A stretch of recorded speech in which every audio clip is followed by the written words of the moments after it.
If you haven't played Oxenfree yet and you're planning to do so, please add this video to your watch later playlist or something. Even though this video is not focused around the story etc, I will be showing gameplay and talk about some of the secrets of the game, and I will obviously show some of the music, and I would want you to experience the game in the same way I experienced it, knowing basically nothing about it. And that brings me to my first time hearing about Oxenfree. It completely went underneath my radar, at least until Rob Pearson from the PlayStation Access channel, which is one of my favorite gaming news channels by the way, recommended the game in a video. Since Rob was talking so highly of it, and the fact that narrative-driven games are usually my favorite games to play, like Life is Strange, The Walking Dead Season 1, What Remains of Edith Finch, Until Dawn, etc, I figured I'd give it a shot. And I'm really happy I did, because not only is the game one of my favorite games, the soundtrack is definitely in my top soundtracks of all time.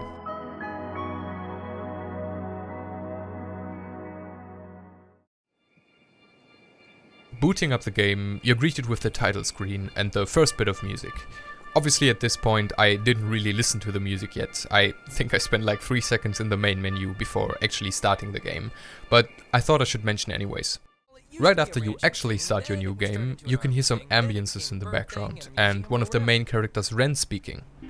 After a while, the track Beacon Beach starts playing, and this was precisely the moment I knew I was really going to enjoy this game. The voice acting seemed very promising, the art style was great, and the music was super synthy, lo-fi-ish, and just generally had a great feel to it. Which leads me to the first section of this video, Mood.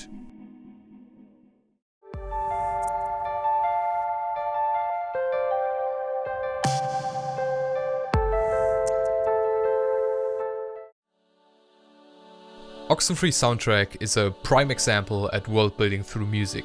Take Beacon Beach for example, the first track that plays. Technically it's the second, but anyways. It already gives you so much information about the world you're about to immerse yourself in. I actually linked the track in the description, so take some time to listen to it, try to notice how it makes you feel and what kind of information it gives you about the world of Oxenfree, and write down some notes. Feel free to post these in the comments as well. I did the same actually, and this is what I came up with. Mysteriousness, curiousness, boredom, the teenage let's do something stupid type but also not like totally stupid, and just in general a teenagey feeling. In my opinion this is just the perfect track to start with, because it enforces the most important parts of the early game. You are a bored teenager on your way to an island to have fun with your friends, but it also serves as a foreshadowing tool in a way. It doesn't just feel like underscore for a fun little trip. It really got something mysterious about it, and it makes you wonder what's about to come. The first 3 pieces of music that play all kind of function in that way. All of them give you that teenage vibe, but also these more mysterious elements I talked about. Without spoiling anything, the mood of the music changes quite drastically as soon as the group splits and they decide to explore the near cave and play around with their radio device. It still got that teenagey exploration feel, but it all of a sudden feels a lot more eerie and kind of old and forgotten. Like some kind of record you found in your attic or something. But also like something out of this world you can't quite grasp. This obviously lends itself well to the tone of the game, because it foreshadows what's about to happen in that cave. This kind of darker tone continues to evolve throughout the game, even reaching climax at some points where the music goes complete spook mode. This combination of teenagey exploration vibes and an ever-growing sense of dread and uncanniness is what really makes it interesting for me.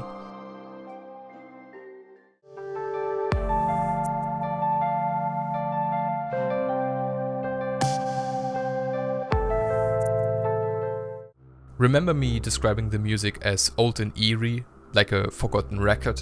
This actually was a conscious stylistic choice of both Night School Studios, the developers of the game, and Scientific, the composer.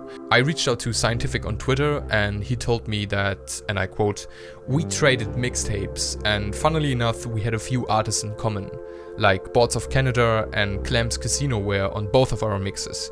The aesthetics of folks like Shlomo, Kona Triangle, Freesha, etc. and on back to John Carpenter, Fabio Frizzi, Cluster, etc. I think it's awesome that this game was inspired by such a wide range of artists, and it really works well in my opinion. And if you ever listen to the tape warpy sounds of Boards of Canada or Clem's Casino, it makes sense that both parties put their music on the mixtapes. I will be going more in depth on how these influenced the production of the music in a bit, but first I have to talk about some of the other technical stuff.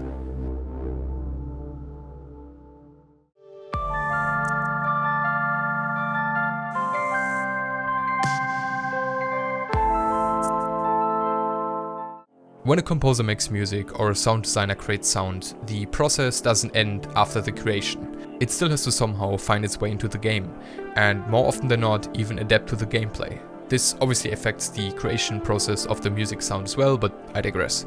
Nowadays, a lot of dev teams use audio implementation software like Wise or Fmod, but Scientific actually told me that Night School Studios built a custom implementation tool for Unity, which is the game engine they use to build Oxenfree, to handle all the implementation. The actual audio creation was all handled in the digital audio workstation Ableton, though some output gear was used for the soundtrack as well.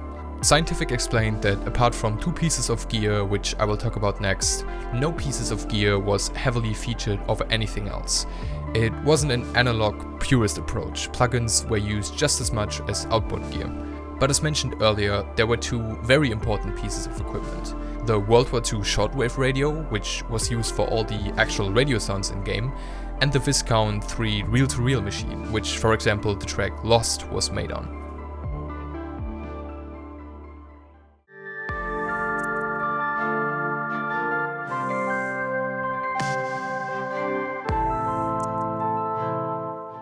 So, how would you approach making a piece of music inspired by Oxenfree's awesome soundtrack? First of all, make sure you have all the right ingredients. You can use outboard gear, software, or a mix of both. I made all of my tracks inside of FL Studio 20 and mainly relied on software. I did record some sounds and a ukulele with my sound recorder though. I ended up using a ton of different plugins, but in the end, gear really doesn't matter. Use whatever you like and whatever gets the job done. That being said, here's a list of plugins I use most for this. Shortwave Contact Library by Rhythmic Robot Audio. Since I don't own a World War II radio and I couldn't really find the right type of samples online, I ended up finding this incredible Shortwave Contact Library, which I use for all the shortwave radio samples and some of the pads in my tracks. RC20 Retro Color by XLN. This has always been my workhorse for emulating tape and vinyl sounds, and I use it in my tracks for this a bunch. Lovely plugin. Wolf Compressor by Goodhertz. I often use this on the master to glue things together and give everything an even more lo-fi feel. This really helped achieving the overcompression associated with the old or lo-fi sounds. Valhalla Vintage Verb and Valhalla Shimmer. These 2 are my favorite reverb plugins and I use them on basically all of my tracks.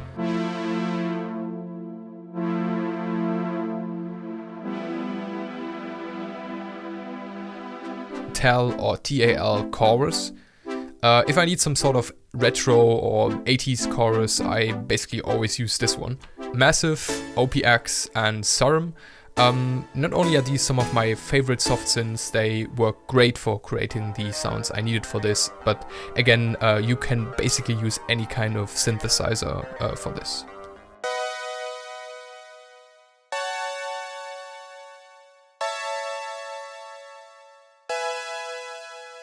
And last but not least, Mellotron V by Arturia. This lovely recreation of the famous Mellotron was used for all the old vinyl-esque string sounds in my tracks, also for some of the flute sounds, and this is just generally a great plugin to emulate that old vinyl record type of sound.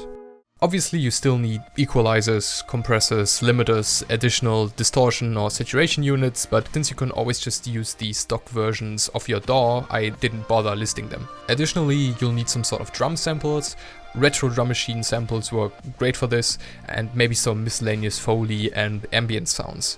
Even though there's tons of different sorts of moods and sounds in this game, I tried to sum up some of the strongest characteristics of the soundtrack in 2 tracks.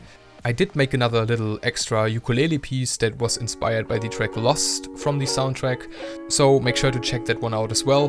Not only did my lovely girlfriend make the art for this video, she also played the ukulele and sang in this track, so I'll leave a link to her Instagram in the description. She does all kinds of wonderful art with focus on digital art, and she also works as a freelancer for album art, illustrations, logos, etc. Anyways, back to the video.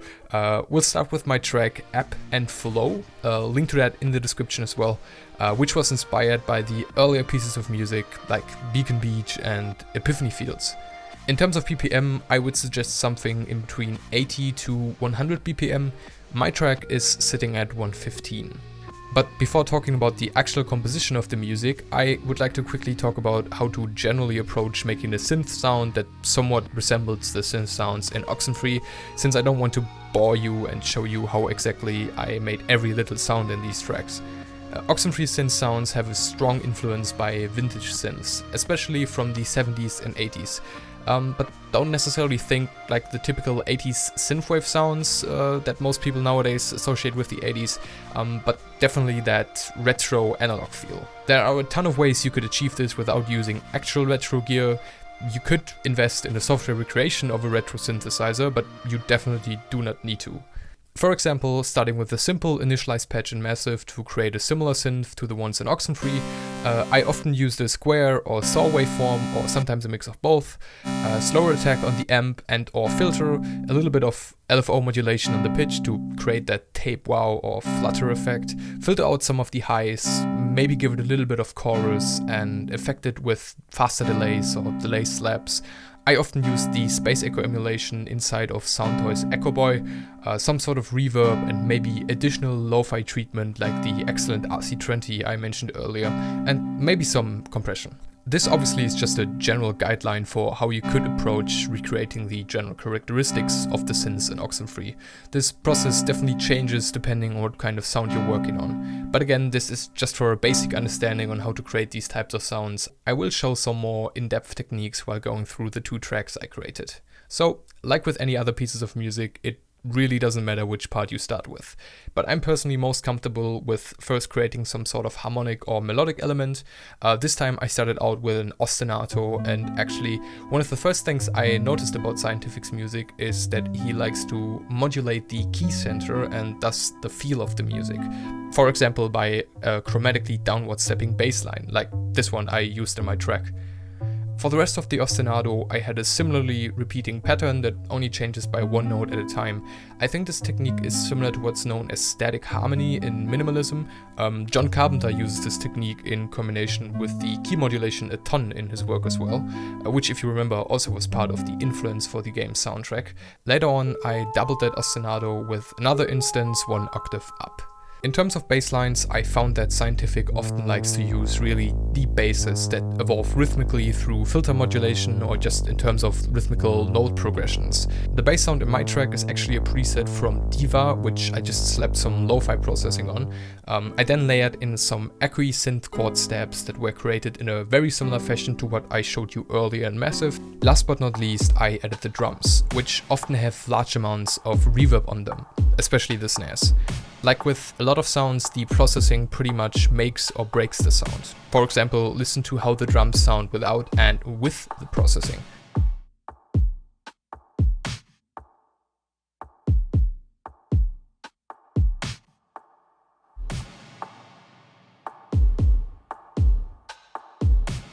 As you will be able to see in my next track, SCNTFC also really likes to have some reversed sounds in the drums or percussion as well. This just helps try and create this airy, floating feel the drums in the Oxenfree soundtrack have.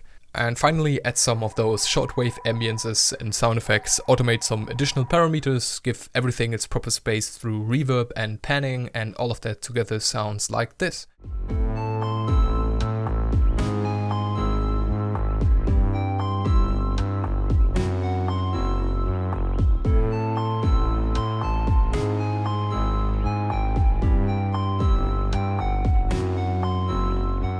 By the way, if you didn't know, pretty much the biggest secret in the game was embedded in the soundtrack via Morse code.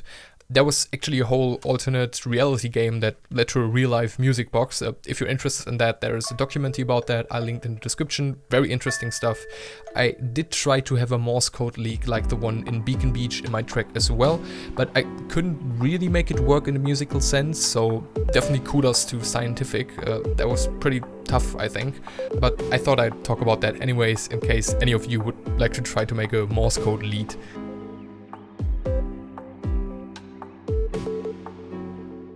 Okay, now to the second piece I made, Signal.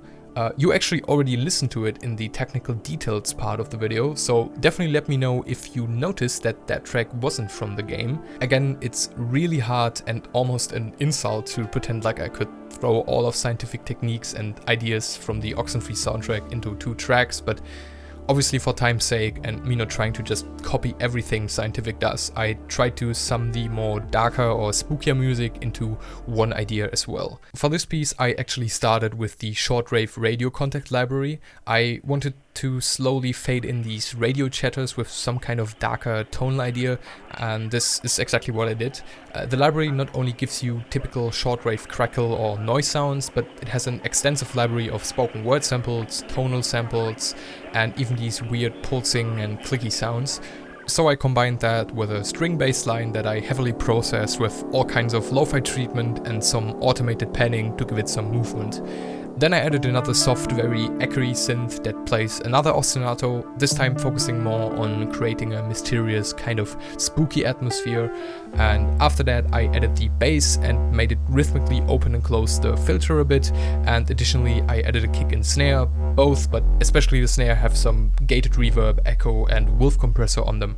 Following that, I added a soft 80s bell type sound with some chorus and panned that to the right, and last but not least, a counter element, the strawberry flutes from Mellotron V with additional processing, and panned that to the left.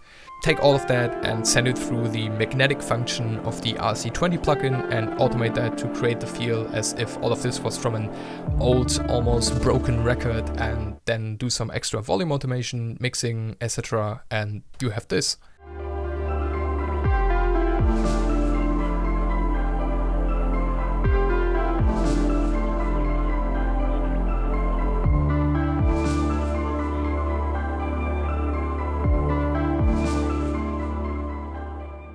Oxenfree's soundtrack is something quite special.